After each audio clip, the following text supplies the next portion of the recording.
శ్రీ గురుభ్యో నమ. గురుర్బ్రహ్మ గురుర్విష్ణు గురుర్దేవో మహేశ్వర గురు సాక్షాత్ పరం బ్రహ్మ తస్మై శ్రీ గురవే నమ. అస్మద్ గురుచరణ పాదారవిందాభ్యాం నమ. నిన్నటి మన మహాభారత ప్రస్థానంలో దేవలోకంలో దేవతలందరూ కూడాను ఈ శిబి అనేటువంటి వాడు చాలా గొప్ప రాజుగా కీర్తింపబడుతున్నాడు కదా. ఆయన ఎటువంటి వాడో ఒకసారి మనం పరీక్ష చేద్దామా అని అనుకున్నట్ట. అనుకున్నటువంటి వాడే ఇంద్రుడు అగ్ని కలిసి వాళ్ళు మారువేషాలతోటి భూమండలం మీదకి వచ్చారు. వచ్చినప్పుడు ఆ అగ్ని ఒక పావురంగా మారింది, ఇంద్రుడు ఒక డేగగా మారాడు. ఆ పావురాన్ని తరుముకుంటూ డేగ వస్తున్నట్టుగా వస్తుంటే ఆ పావురం వచ్చి శిబి చక్రవర్తి సింహాసనం మీద కూర్చుంటే అతను ఒళ్ళో వాలింది. వాలేటప్పటికీ వెంటనే అక్కడ ఉండేటువంటి పురోహితుడు ఇదేదో భయపడి మీ దగ్గరకు వచ్చింది ప్రాణభిక్ష కోసమని. అప్పుడు ఆ పావురమే చెప్పింది, నేను వేదాధ్యయన సంపన్నుడైనటువంటి ఒక మునినయ్యా, ఈ నా యొక్క స్వరూపాన్ని మార్చుకుని ఇలా వచ్చాను, నన్ను తినడం కోసమని ఒక గ్రద్ద వస్తుంది, అందువల్ల నువ్వు ప్రాణభిక్ష పెట్టవలసింది అని కోరాడు. ఆ డ్యాగ్ వచ్చి అడిగింది, ఓ రాజా, నా ఆహారాన్ని పాడు చేయకు, ఆ పావురం నాకు ఆహారంగా నిర్దేశింపబడింది, అందువల్ల నా ఆహారాన్ని నాకు ఇచ్చేవయ్యా అని డ్యాగ్ అడిగింది.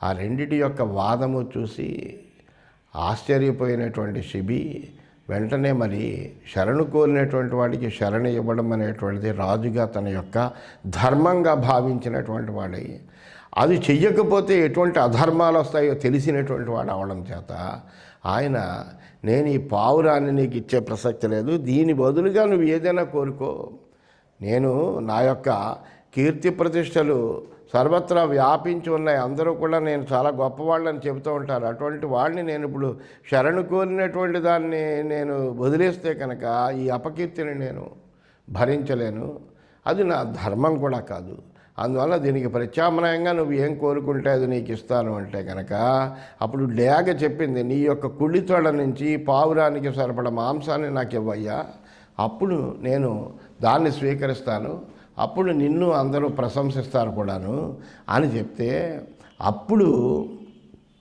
ఆయన వెంటనే శిబి చక్రవర్తి అది విని ఆయన చాలా ఆనందించాడు. అంటే ఏంటి, ఒక పరిహారం, ప్రత్యామ్నాయం, దాని ఆహారాన్ని మనము చెడగొడుతున్నాము అనేటువంటి బాధ దానికి లేదు, దీన్ని రక్షించడం అనేటువంటిది తన ధర్మాన్ని తాను నిర్వర్తించినట్టు అవుతుంది. అందుకని వెంటనే ఏం చేశాడంటే, అధస దక్షిణాదూరో ఉత్కృత్య స్వమాంసపేశీం తొలయ ఆధారయత్, వెంటనే ఒక తొలను తెప్పించాడు. వెంటనే అందులో తన యొక్క కుడి తొడ నుంచి మాంసాన్ని ఆయనే పెకలించి వేసి దాంట్లో పెట్టేట. గురుతర ఏవ కపోతాశ్రిత, కపోతాన్ని ఒక దాంట్లో పెట్టాడు త్రాసులో, ఇంకో ప్రక్కన తన తొడ నుంచి మాంసం తీసి అందులో వేసినప్పటికీ కూడా కపోతం బరువు ఎక్కువగా ఉందిట. అప్పుడు వెంటనే ఆయన ఏం చేసేటంటే, పునర అన్యముచ్యకర్త గురుతర ఏవ కపోత ఏవం సర్వం సమధికృత్య శరీరం తులాయాం ఆరోపయామాస తథాపి గురుతర ఏవ కపోత ఆసీత్, ఇంకా కొంత మాంసాన్ని పెకలించి వేసేట. ఎంత మాంసం వేసినా కానీ, తన శరీరంలో సర్వాంగాల నుంచి మాంసం తోసి వేసినా కానీ ఆ పావురమే బరువు ఎక్కువగా ఉంది తప్ప ఈ మాంసము చాలా తేలికవుతుంట. దాంతో వెంటనే ఏం చేసేట, ఏమి చేసినప్పటికీ కూడా అవ్వట్లేదని ఆ రాజు ఏం చేసేట అంటే, అధ రాజా స్వయమేవ తులామారురోహ, వెంటనే ఆ రాజు శిబి తానే తులలో కూర్చున్నట్ట. నచ వ్యలీకమాసి రాజ్ఞ ఏతదృత్తాంతం దృష్ట్వా త్రాత ఇత్యుక్త్వా ప్రాళీయత శేనోధ రాజాబ్రవీత్. అప్పుడు శిబి తానే త్రాసులో కూర్చున్నట్ట. త్రాసులో తాను కూర్చున్నప్పటికీ తానేం బాధపడలేదుట. ఆ రాజు త్రాసులో కూర్చోగానే వెంటనే పావురాన్ని రక్షించేవు అంటూ ఆ శానం పలికిందట. మహారాజా, నువ్వు ఈ పావురాన్ని రక్షించేవయ్యా అని చెప్పి వెంటనే ఆ శాన రూపంలో ఉండేటువంటి ఇంద్రుడు అంతర్ధానం అయిపోయేట, వెంటనే అక్కడి నుంచి మాయమైపోయాడు. అప్పుడు రాజు అడుగుతున్నాడు, కపోతం విద్యు శిబయస్వాంకపోత పృచ్ఛామి తే శకునే కోనుష్యాన నానీశ్వర ఈదృశం జాతు కుర్యాత్ ఏతం ప్రశ్నన్ భగవన్ మే విచక్ష్వా. వెంటనే ఆశ్చర్యపోయాడు శిబి. అక్కడ ఈ విధంగా చెప్పి శ్యానం అదృశ్యమైంది, పావురం మాత్రమే ఉంది. అప్పుడు ఆ పావురాన్ని ప్రశ్నించాడు, ఓ పావురమా, మా వంశస్థులందరూ కూడా నిన్ను పావురమే అని అనుకుంటున్నారు, మరి ఆ డ్యాగ్ ఎవరో చెప్పు, ఆ ఈశ్వరుడు తప్ప మరి ఎవరూ కూడా ఇటువంటి పని ఏం చేయలేరు, అందువల్ల దయతో నాకు ఈ ప్రశ్నకు సమాధానం చెప్పవలసిందే అని ప్రార్థించేట. అప్పుడు కపోతం చెబుతోంది, వైశ్వానరోహం జలనో ధూమకేతు అథైవ శేనో వజ్రహస్త శచీపతి సాధు జ్ఞాతం త్వాం వృషభం సౌరభేయ నౌ విజిజ్ఞాసయా త్వత్సకాశం ప్రపన్నౌ. ఓ మహానుభావ, ఆ పావురం చెప్తోంది, ఓ మహారాజా, నేను అగ్నిని, ధూమకేతువైనటువంటి వైశ్వానరాగ్నిని నేను. ఆ డ్యాగ్ ఎవరంటే శచీపతి అయినటువంటి వజ్రధార అయినటువంటి ఇంద్రుడు. నువ్వు చాలా గొప్పవాడవయ్యా, నీ గొప్పతనాన్ని గ్రహించడం కోసమనే నీవు గురించి విన్నటువంటి విషయాలు సత్యమా అసత్యమా అనేటువంటి తెలుసుకోవడము, నీ యొక్క ఈ త్యాగము ఎలా ఉంటుందో ఒక్కసారి ప్రపంచానికి తెలియజేయాలి, అది పరీక్షించాలి అనే ఉద్దేశంతో మేము ఇక్కడికి వచ్చామయ్యా. యామేతాం పేసీం మమ నిష్క్రియాయ ప్రాదాద్భవాన్నసినోత్కృత్య రాజన్ ఏతద్వో లక్ష్మశివం కరోమి హిరణ్యపన్నం రుచిరం పుణ్యగంధం. ఓ రాజా, నా శరీరాన్ని విడిపించడం కోసం కత్తితో నీ శరీరాన్ని అంతా కోసి మాంసాన్నంతా తీసేసావు నువ్వు. ఆ మచ్చ నీకు చాలా మంగళకరమవుతుందయ్యా. బంగారు వన్నెతో మెరుస్తూ అందగిస్తూ సుగంధాలు వెదజల్లుతూ ఉంటుంది ఆ మచ్చ. ఎక్కడైతే నువ్వు కోసుకున్నావు అక్కడ. ఏతాసాం ప్రజానాం పాలయిత యశస్వీ సురర్షీణామధ సమ్మతో భృశం ఏతస్మాత్ పార్శ్వాత్ పురుషో జనిష్యతి కపోత రోమేతి చ తస్య నామ. అంతేకాదయ్యా, నువ్వు ఏ కుడి పక్క నుండేటువంటి తొడ నుంచి ఈ మాంసాన్నంతటినీ కూడా తీసి నన్ను రక్షించడం కోసమని ఇచ్చేవో, ఆ కుడి పక్క నుంచే నీకు ఒక కొడుకు పడతాడయ్యా. అతడు చాలా కీర్తిమంతుడయ్యి ప్రజలందరినీ కూడా పరిపాలించి దేవతలకి ఋషులకి కూడా ఎంతో ఆదర్శపాత్రుడవుతాడు. అతన్ని కపోతరోముడు అని అంటారు. అలా కపోతరోముడు అనేటువంటి పేరుతోటి అతను ప్రసిద్ధిని పొందుతాడు అని ఆ కపోతం చెప్తోంది. కపోత రోమాణం శిబినోద్భిదం పుత్రం ప్రాప్ససి నృప వృష సంహరణం యశో దీప్యమానం ద్రష్టాసి శూరం వృషభం సౌరధానాం. నీకు పుట్టబోయేటువంటి ఆ కొడుకు, ఆ కపోత రోముడు నీ తొడను చీల్చుకుని వస్తాడు కాబట్టి వాణ్ణి ఔద్భిదుడు అని కూడా అంటారు.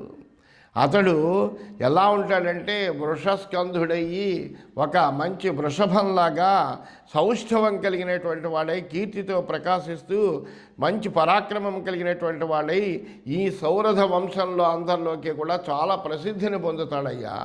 అందువలన అంతటి గొప్పవాడవుతాడు అని ఆ కపోతము చెప్పింది. ఇది శ్రీమన్ మహాభారతే వనపర్వణి మార్కండేయ సమస్యాపర్వణి శిబిచరితే 97+100తమోధ్యాయ. ఈ విధంగా శ్రీమన్ మహాభారతంలో వనపర్వంలో మార్కండేయ సమస్యాపర్వం అనేటువంటి ఉపపర్వములో శిబిచరితం అనేటువంటి 197వ అధ్యాయం ముగిసింది. 198వ అధ్యాయంలోకి మనం ప్రవేశించాము.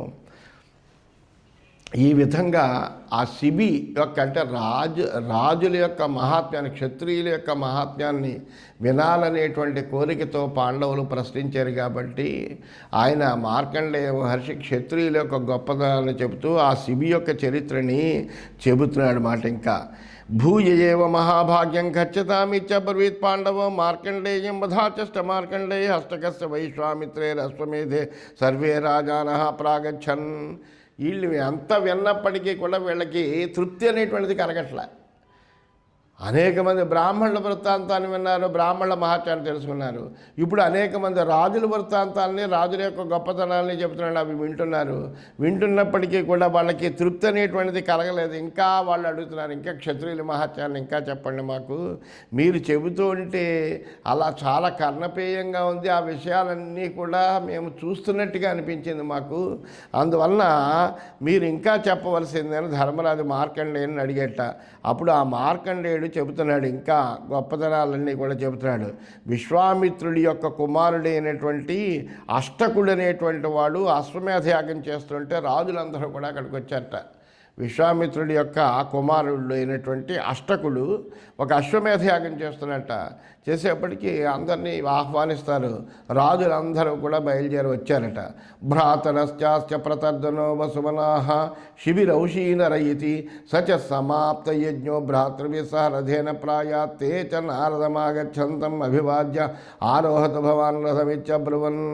అయితే ప్రతర్దనుడు, వసుమనుడు, అలాగే ఈ ఉషీనరనందరుడైనటువంటి శిబి, అష్టకుని సోదరులు, వీళ్ళందరూ కూడా అక్కడ వీళ్ళందరూ ఉన్నారు. యాగం ముగిసిన తర్వాత అష్టకుడి రథం మీద బయలుదేరేట. ఆ యాగం ముగిసిన తర్వాత అష్టకుడు రథం మీద బయలుదేరాడు. అప్పుడు నారదుడు కూడా వస్తున్నాడు అక్కడికి. వస్తుంటే భ్రాతరశ్చ అస్య ప్రతర్దనో, అది అంటే ఈ అష్టకుడి యొక్క సోదరులే వీళ్ళందరూ కూడా వసుమానుడు, అటక ప్రతర్దనుడు, ఉసీర్నందనుడైనటువంటి శిబి, వీళ్ళందరూ కూడా అష్టకుని సోదరులే. యాగం ముగిసిన తర్వాత అష్టకుడి రథం మీద వీళ్ళందరూ బయలుదేరారు. వాళ్ళు అప్పుడు నారదుని యొక్క రాకను గమనించి రథాన్ని ఎక్కండి అని నారదుడితో చెప్పారట. తాం సధేత్యుక్త్వా రథమారురోహ అథ తేషామేక సురశ్యం నారదమబ్రవీత్ ప్రసాద్య భగవంతం కించిద్ ఇచ్చేయం ప్రష్టుమితి. అలాగే అని నారదుడు కూడా వాళ్ళ రథాన్ని ఎక్కాడు. అప్పుడు వాళ్ళలో ఒకడు నారదుడితో ఈ విధంగా అన్నట, స్వామి, మిమ్మల్ని ప్రసన్నులు చేసుకుని ఏదో కొద్దిగా అడగాలనుకుంటున్నాము, కొన్ని విషయాలు మీ ద్వారా కొంత జ్ఞానాన్ని పొందాలనుకుంటున్నాము, అందువల్ల మిమ్మల్ని కొన్ని ప్రశ్నలు వేయాలనుకుంటున్నాము అన్నారు. అంటే అప్పుడు వెంటనే పృచ్ఛేత్యబ్రవీద్ ఋషి సో అబ్రవీద్ ఆయుష్మంత సర్వగుణ ప్రమితా అధ ఆయుష్మంతం స్వర్గస్థానం చతుర్భిర్యాతవ్యం స్యాత్ కో అవతరేత్ అయమష్టకో అవతరేది చబ్రవీద్ ఋషి. అడగవయ్యా అని అన్నాడు. అనేప్పటికీ అప్పుడు ఆయన అన్నాడు, మేము అందరం కూడా దీర్ఘాయుష్కులము, సర్వగుణ సంపన్నులము, అలాగే ప్రసన్నమైనటువంటి మేము అన్నీ, మాకు దీర్ఘాయుష్యం ఉంది, సమస్తమైనటువంటి సద్గుణాలు ఉన్నాయి. ఇలా ఉన్నటువంటి మేము నలుగురం కూడా స్వర్గానికి వెళ్ళాలనుకుంటున్నాము. అయితే అక్కడి నుండి ఎవరు ముందుగా తిరిగి రావలసి ఉంటుంది అని ప్రశ్నించట.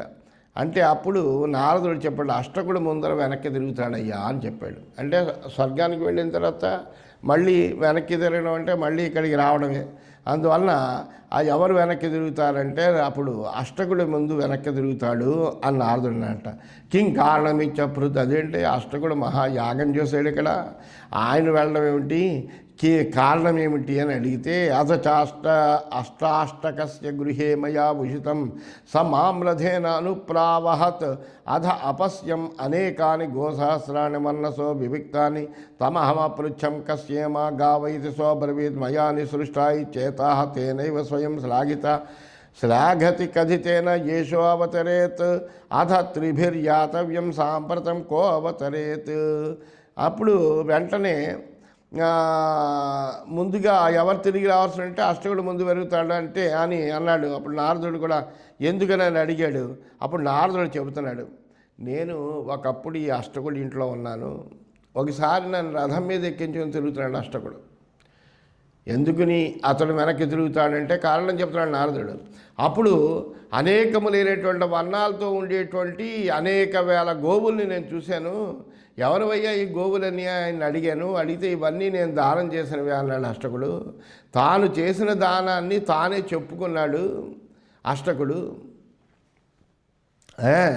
సరే, మరి అందువలన తను చేసినటువంటి దానాన్ని అతనే చెప్పుకున్నాడు కాబట్టి అష్టకుడు వెనక్కి వెళ్తున్నాడు. మిగిలిన ముగ్గుల్లో మళ్ళీ ముందు ఎవరికి రావాల్సి వస్తుందని మళ్ళీ ప్రశ్నించాడు. అంటే ఏంటంటే దానం చేసిన తర్వాత ఎవడైనా సరే ఆ దానం గురించి నేను దానం చేశాను అని చెప్పుకున్నాడు అంటే నేను చేశాను అని ఎప్పుడైతే చెప్పుకున్నాడో అహంకారం వచ్చినట్టే. అంతేకాకుండా చేసిన దానం గురించి తనకి తాను చెప్పుకుంటే ఆ దాన ఫలితమే పోతుంది.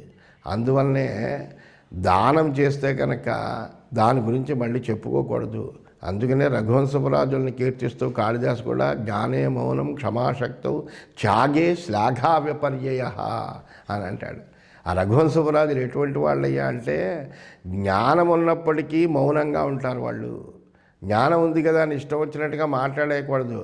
ఏ అవసరం వచ్చినప్పుడు, అవకాశం వచ్చినప్పుడు, చెప్పవలసి వచ్చినప్పుడు చెప్పాలి తప్ప నేను జ్ఞానవంతుడిని ఎక్కడ పడితే అక్కడ తనే మాట్లాడేస్తూ ఎవడు అడక్కపోయినా కానీ ఇష్టం వచ్చినట్టుగా మాట్లాడుతూ ఉండడం అనేటువంటిది తన ప్రతిభని తాను ప్రదర్శించుకోవాలనేటువంటి కోరిక ఉండకూడదు ఎంతసేపు. అలాగే శక్తి ఉంది కదా అని సహనం లేకపోతే ప్రయోజనం లేదు. శక్తి ఉన్నప్పటికీ సహనం కలిగి ఉండాలి. అలాగే త్యాగం ఉన్నప్పటికీ కూడా శ్లాఘా విపర్యాహ, ఈ ప్రశంసలు కోరుకోకూడదు. దానం చేస్తున్నాము అని దాన్ని నేను ఇది ఎంత దానాలు చేశాను అంత దానాలు చేస్తున్నాను అంటూ తను చేసినటువంటి దానాల గురించి మాట్లాడుకోకూడదు. ఆ కారణం చేత నేను చేసిన దానములే ఇవన్నీ గోవులు అని చెప్పడంతో అతను వెనక్కి తిరగాల్సి వచ్చిందయ్యా అన్నాడు. సరే, మరి మిగిలినటువంటి ముగ్గురులో మేము ఇప్పుడు నలుగురిలో ఒకడు వెళ్ళిపోయాడు, మరి మిగిలిన ముగ్గురులో ఎవరు రావాల్సి ఉంటుందయ్యా అని మళ్ళీ అడిగట. ప్రతర్ధన ఇచ్చబ్రవీదృషి. అప్పుడు నారదుడు చెప్పాడు, ప్రతర్ధనుడు రావాల్సి వస్తుంది అన్నాడు. తత్ర కిం కారణం మళ్ళీ అడిగారు. అందులో కారణం ఏమిటి అన్నాడు. ప్రతర్ధనస్యాపి గృహేమ యోషితం సమాం రథేన అనుప్రవాహాత్ అధైనం బ్రాహ్మణో అభిక్షేత స్వమ్మే దదాతు భవాన్ నివృత్తో దాస్యామి చబ్రవీద్ బ్రాహ్మణం త్వరితమేవ ధీతామి చబ్రవీద్ బ్రాహ్మణ త్వరితమేవ స బ్రాహ్మణస్యైవ ముక్త్వా దక్షిణ పార్శ్వం మదదత్. అప్పుడు వెంటనే ప్రతర్ధనుడు మొదలు దిగాల్సి వస్తుందయ్యా అని చెప్పాడు, వెళ్ళాల్సి వస్తుంది. కారణం అంటే కనుక అప్పుడు చెప్తున్నాడు, నేను ఒకప్పుడు ఈ ప్రతర్ధనుడి ఇంట్లో కూడా ఉన్నానయ్యా. ఆ ప్రతర్ధనుడు కూడా నన్ను రథం మీద తిప్పుతున్నాడు. అప్పుడు ఒక బ్రాహ్మణుడు వచ్చి నాకు ఒక గుర్రాన్ని ఇవ్వండి అని ఆశించాడు ప్రతర్ధనుడిని. అంటే మళ్ళీ వచ్చిస్తాను అన్నాడు ప్రతర్ధనుడు. అలా కాదు, వెంటనే ఇవ్వండి అన్నాడు బ్రాహ్మణుడు. సరేంటూ రథానికి దక్షిణం వైపు ఉన్నటువంటి గుర్రాన్ని విడిపించి బ్రాహ్మణుడికి ఇచ్చాడు. అధ అన్యోపి అశ్వార్థి బ్రాహ్మణ ఆగచ్చత్ తథైవ చైన ముక్త్వా పామపాష్టిం అభ్యదాత్ అథ ప్రాయాత్ పునరపి చాన్యోప్యశ్వార్థి బ్రాహ్మణ ఆగచ్చత్ త్వరితోధ తస్మై అపనహ్యం వామం ధుర్యమదధత్. ఆ తర్వాత వెంటనే ఈ దక్షిణం వైపు గుర్రాన్ని ఇచ్చిన తర్వాత మళ్ళీ గుర్రాన్ని ఆచిస్తూ ఇంకో బ్రాహ్మణుడు వచ్చాడు. అప్పుడు వెంటనే అతనికి దక్షిణం వైపు ఇచ్చాడు కదా అని ఇతనికి ఎడం వైపు ఉండేటువంటి గుర్రాన్ని మళ్ళీ విప్పు బ్రాహ్మణుడికి ఇచ్చాడు. ఆ తర్వాత మళ్ళీ గుర్రాన్ని యాచిస్తూ ఇంకో బ్రాహ్మణుడు వచ్చాడు. ఆయన కూడా నాకు వెంటనే కావాలన్నాడు. అప్పుడు ప్రతర్ధనుడు ఎడం వైపు భారాన్ని మోస్తున్నటువంటి గుర్రాన్ని విప్పి ఇచ్చాడు. అధ ప్రాయాత్ పునరన్యాగచ్చద స్వార్థి బ్రాహ్మణ తమబ్రవీత్ అతియాతో దాస్యామి త్వరితమేవ మే ధీతామి చ బ్రవీత్ బ్రాహ్మణ తస్మై దత్వా స్వం రథదుహరం గృహ్ణతా వ్యాహృతం బ్రాహ్మణానాం సాంప్రతం నాస్తి కించిదిత్తి. ఆయన వెళ్ళిపోయాడు. తనలో ఇంకో బ్రాహ్మణ గుర్రం కోసం వచ్చాడు. త్వరగా గమ్యానికి చేరిన తర్వాత ఇస్తాను అయ్యా నేను అని అన్నాడు. నాకు వెంటనే కావాలని బ్రాహ్మణుడు కోరాడు. అప్పుడు వెంటనే ఆ బ్రాహ్మడికి 4వ గుర్రాన్ని కూడా ఇచ్చి రథభారాన్ని తానే మోస్తూ బ్రాహ్మణులకు యుక్తాయుక్త వివేకం ఉండదు అన్నాడు. ఎందుకంటే రథంలో ఉండే 4 గుర్రాలని 4 బ్రాహ్మణులకి దానం చేసేసేటప్పటికి ఏమైంది, ఇంకా ఈయన ఇవ్వడానికి ఇంక గుర్రాలేం లేవు. అందువల్ల ఈ రథాన్ని తానే లాక్కోవాల్సి వచ్చింది. అలా లాక్కుంటూ అప్పుడు ఒక మాట మాట్లాడాడు, అయ్యి ఈ బ్రాహ్మణులకి అసలు కనీసం జ్ఞానమే ఉండదు, ఒక్క గుర్రం ఉంది, ఈ రథం ఎలా పెడుతుంది, రాజు ఎలా పెడతాడు అనేటువంటి విచక్షణ ఎంత మాత్రము లేకుండా పోయారే వీళ్ళు, అందువల్ల యుక్తాయుక్త వివేకం లేకుండా ఉన్నారు వీళ్ళు అని మనస్సులో వాళ్ళని గురించి కొద్దిగా నిందాపూర్వకంగా భావన చేశాడు. ఏష దదాతి చాసూయతి చ తేన వ్యాహృతేన తథా అవతరేత్ అద ద్వాభ్యాం యాతవ్యమితి కో అవతరేత్.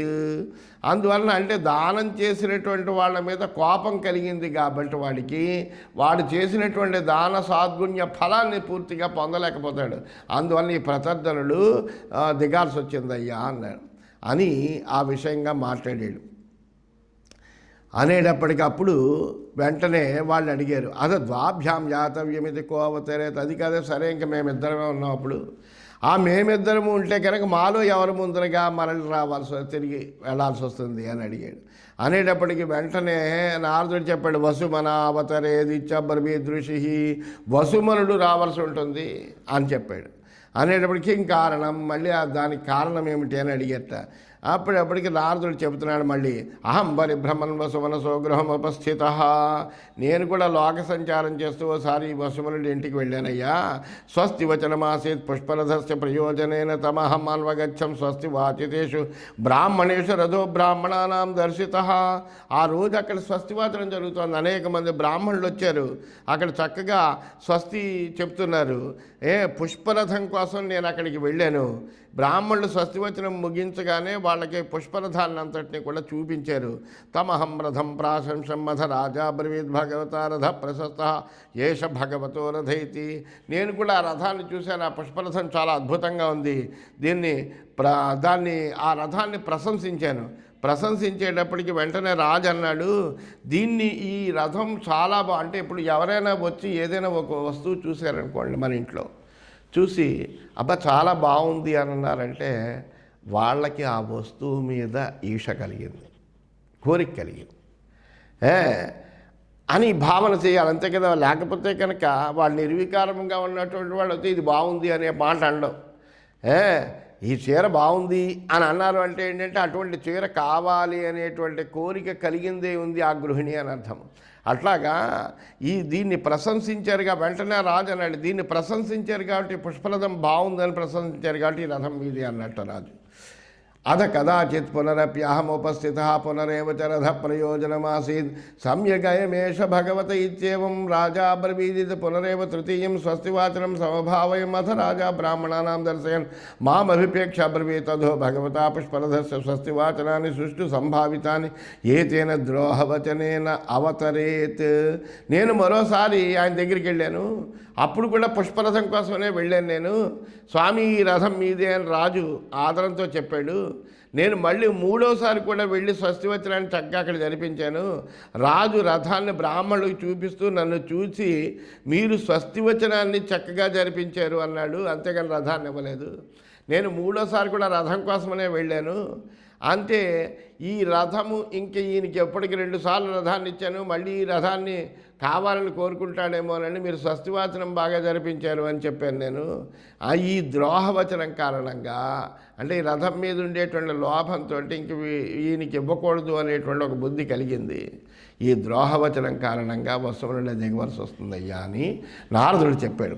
అధైకేన యాతవ్యం స్యాత్ కో అవతరేత్ పునన్నారదాః శిబిర్యాయాత్ అహం అవతరేయం అత్ర కిం కారణమిత్యబ్రవీత్ అసమావహం శిబినా సమో నాస్మి యతో బ్రాహ్మణः కశ్చిదేనమబ్రవీత్ శిబే అన్నార్థ్యస్మీతి తమబ్రవీత్ శిబి కిం క్రీతామాజ్ఞాపయతు భవాన్ ఇది.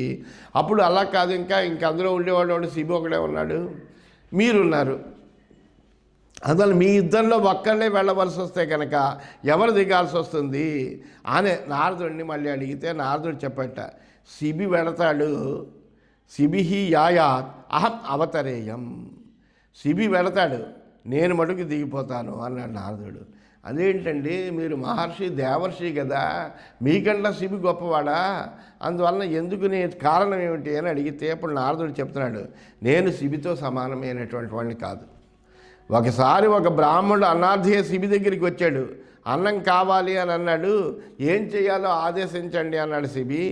అధైనం బ్రాహ్మణో బ్రవీతి ఏషతే పుత్రో బృహద్గర్భో నామ ఏష ప్రమాతవ్య ఇది తమేనం సంస్కురు అన్నంచ ఉపపాదయతోహం ప్రతీక్షయతి తత పుత్రం ప్రమాద్య సంస్కృత్య విధినా సాధయిత్వా పాత్ర్యాం అర్పయిత్వా శిరసా ప్రతిగృహ్య బ్రాహ్మణం మృగయత్. ఆ బ్రాహ్మణుడిని ఏం చేయాలో చెప్పండి, మీరు అది ఆదేశించండి అని అన్నాడు.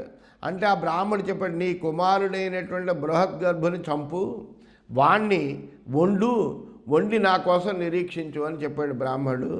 అప్పుడు శిబి తన కుమారుణ్ణి చంపి సంస్కారం జరిపించి వంట చేయించి పాత్రల్లో పెట్టించి వాటిని తల మీద పెట్టుకుని బ్రాహ్మణుడి కోసం వెతికాడు. అధాస్య మృగయమానస్య కశ్చిద్ ఆచష్టయేషతే బ్రాహ్మణో నగరం ప్రవిశ్య దహతి తే గృహం కోశాగారం ఆయుధాగారం స్యగారం అశ్వశాలాం మత్స్యశాలాం చ క్రుద్ధ ఇతి. రాజు అలా వెతుకుతుంటే ఎవరో ఆ బ్రాహ్మణుడు కోపంతో నగరంలో ప్రవేశించాడయ్యా, రాజగృహాన్ని, కోశాగారాన్ని, ఆయుధాకారాన్ని, అంతఃపురాన్ని, అశ్వశాలను, గజశాలను అన్నింటినీ తగలబెడుతున్నాడు అని చెప్పారు. అథ శిభిస్తదైవ అభుకృత ముఖవర్ణ నగరం ప్రవిశ్య బ్రాహ్మణం తమబ్రవీత్ సిద్ధం భగవన్ అన్నమిది బ్రాహ్మణో నకించిత్ వ్యాజహార విస్మయాత్ అధోముఖశ్చాసీత్. అది విన్నప్పటికీ కూడా ఇలా దహించేస్తున్నాడు అనే విషయం తెలిసినప్పటికీ కూడా శిబి ముఖంలో ఏమీ మార్పు రాలేదు. అయ్యో అదేంటి ఆయన అలా తగలేయడం ఏమిటి, ఇటువంటి భావన అతని మనసులో ఏమీ రాలేదట. రాకుండా నగరంలోకి ప్రవేశించి ఆ బ్రాహ్మణుడి దగ్గరికి వెళ్ళాడు. స్వామి, మీరు కోరిన విధంగా అన్నం సిద్ధమైంది అని బ్రాహ్మణుడితో చెప్పారట. బ్రాహ్మణేం మాట్లాడలేట. ఆశ్చర్యంతో ఈయన ఇలా తలకాయ వంచుకునే నిలబడ్డట. తత ప్రాసాదయద్ బ్రాహ్మణం భగవన్ భుజ్యతామితి ముహూర్తాదుద్వీక్ష శిబిమబ్రవీత్. మళ్ళీ స్వామి భుజించండి అని ఆ బ్రాహ్మణుడిని బతిమాలేట శిబి. 2 క్షణాల తర్వాత పైకి చూచి బ్రాహ్మణుడు శిబితో ఈ విధంగా అన్నట్ట, త్వమైవ ఏతద్ అశానేతి తత్రాహ తథేతి శిబిస్తథైవ అవ్యమన మహిత్వా కపాలం అభ్యుద్ధార్య భోక్తుమైచ్చేత్. అప్పుడు వెంటనే ఆయన చెప్పాడు, ఏమని చెప్పాడంటే ఆ బ్రాహ్మణుడు, ఈ ఆహారం నువ్వే తిను అన్నాడు. నువ్వే దీన్ని తిను అన్నాడు. అంటే శిబి అలాగే అని మనస్సులో ఏమీ పెట్టుకోకుండా ఆయన్ని అర్చించి ఆ గిన్నె తీసుకుని తానే భుజించడం మొదలెట్టట. అధాస్య బ్రాహ్మణో హస్తమగృహ్ణాత్ అబ్రవీచేనం జితక్రోధోసి నతే కించిద్ అపరిచార్యం బ్రాహ్మణార్థే బ్రాహ్మణోపితం మహాభాగం సభాజేత్. అప్పుడు వెంటనే బ్రాహ్మణుడు ఆయన చేయి పట్టుకున్నట్ట. మహానుభావ, నువ్వు కోపాన్ని జయించేవయ్యా. లేకపోతే ఆయన దగ్గరికి వచ్చి ఏం కావాలో ఆదేశించండి అంటే, ఎటువంటి భోజనం కావాలో ఆదేశించంటే నీ కుమారుణ్ణి చంపి అది వండి పెట్టు అన్నాడు. అంటే ఆ పనే చేశాడు. చేసి దానికోసమని ఆయన కోసం వెడుతుంటే ఆయన ఊళ్ళోకి వచ్చి ధనాగారాన్ని, కోశాగారాన్ని అన్నిటినీ కూడా తగలబెట్టేశాడు. తగలబెట్టేసినప్పటికీ కూడా ఆయన మీద ఏం కోపం రాలేదు. ఇదిగో మహానుభావ, మీకు ప్రసాదంగా స్వీకరింపబడినటువంటి అన్నాన్ని తీసుకొచ్చాను, తినండి అని అడిగాడు. పాపం అడిగితే కూడా నువ్వే తిను అన్నాడు. అంటే ఆ మాటకు కూడా ఎదురు చెప్పకుండా ఆయనకి పూజించి ఆ అన్నాన్ని తినడానికి కూడా సిద్ధపడ్డాడు తప్ప బ్రాహ్మణుని ఏమీ అనలేదు. అందువలన అంటే అంత క్రోధాన్ని అంతగా జయించినటువంటి వాడు మరొకడెవడు లేడు. అందువలన వెంటనే నువ్వు కోపాన్ని జయించేవయ్యా, బ్రాహ్మణులకి రాదంటూ నీ దగ్గర ఏమీ లేదు అని శివుని ఆదరించేట. సహ్యుద్వీక్షమాణ పుత్రమపశ్యదగ్రే తిష్టంతం దేవకుమారమే పుణ్యగంధాన్వితం అలంకృతం సర్వంచ సమర్థం విధాయ బ్రాహ్మణం అంతర్ధీయత. రాజల తల పైకెత్తగానే తన కుమారుడు తనకు ఎదురుకుండా నిలిపించేట. దేవకుమారుల్లా పుణ్యమైనటువంటి గంధాలతో ఆభరణాలతో అలంకరింపడి ఉన్నాడు.